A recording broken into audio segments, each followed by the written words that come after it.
Assalamualaikum, saya Rizky Dewi Astrani dan teman saya Ridwan Krisna Aditya dari kelas Ekonomi Syariah J ingin mempresentasikan makalah yang berjudul Pengertian Kontrak.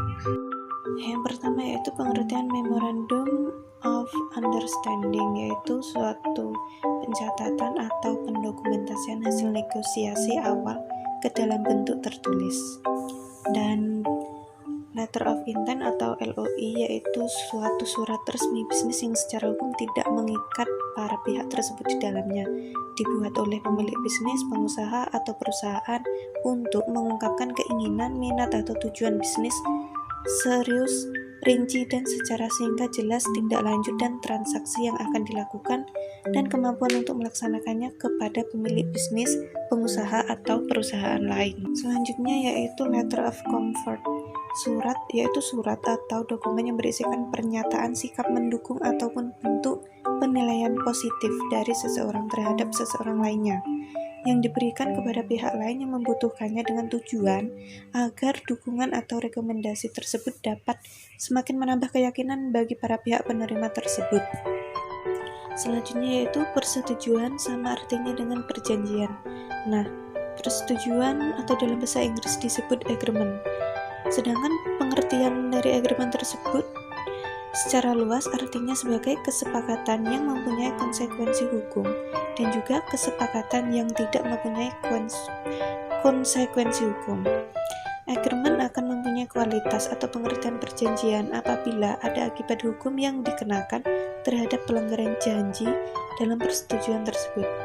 Dalam pengertian kesepakatan para pihak yang mempunyai konsekuensi hukum yang mengikat, maka dapat disimpulkan bahwa persetujuan sama artinya dengan perjanjian. Poin C, kontrak komersial sama dengan kontrak bisnis, yaitu suatu kegiatan bisnis perlu dituangkan dan disusun dalam bentuk kontrak komersial.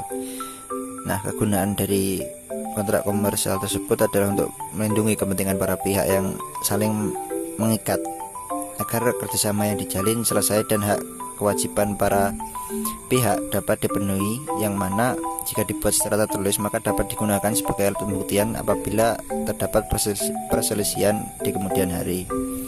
Kemudian mengenai kontrak bisnis adalah perjanjian tertulis antara dua pihak atau lebih yang mempunyai nilai komersial. Dengan kata lain, kontrak bisnis merupakan suatu perjanjian dalam bentuk tertulis di mana substansi yang disetujui oleh para pihak terkait bermuatan bisnis.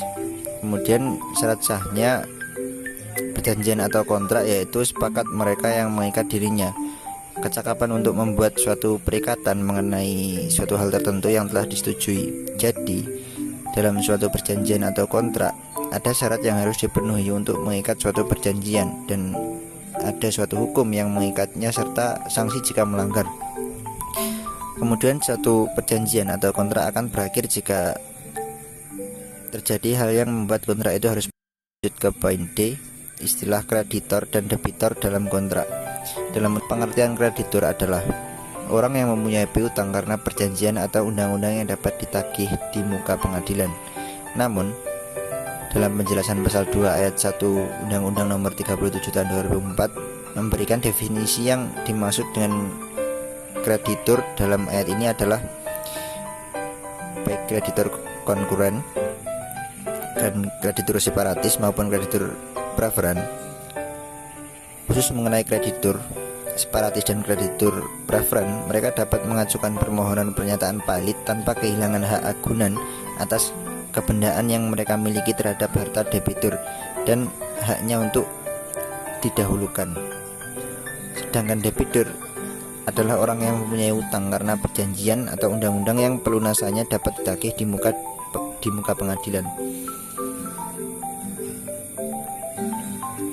Selain itu, ada pun pengertian lain kreditur dan debitur, yaitu kreditur adalah pihak bank atau lembaga pembiayaan lainnya yang mempunyai piutang karena perjanjian atau undang-undang.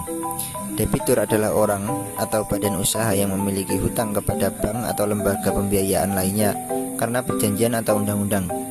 Debitur pilot adalah debitur yang sudah dinyatakan pilot dengan putusan pengadilan. Sekian presentasi dari kami. Mohon maaf karena masih banyak kekurangannya. Wassalamualaikum warahmatullahi wabarakatuh.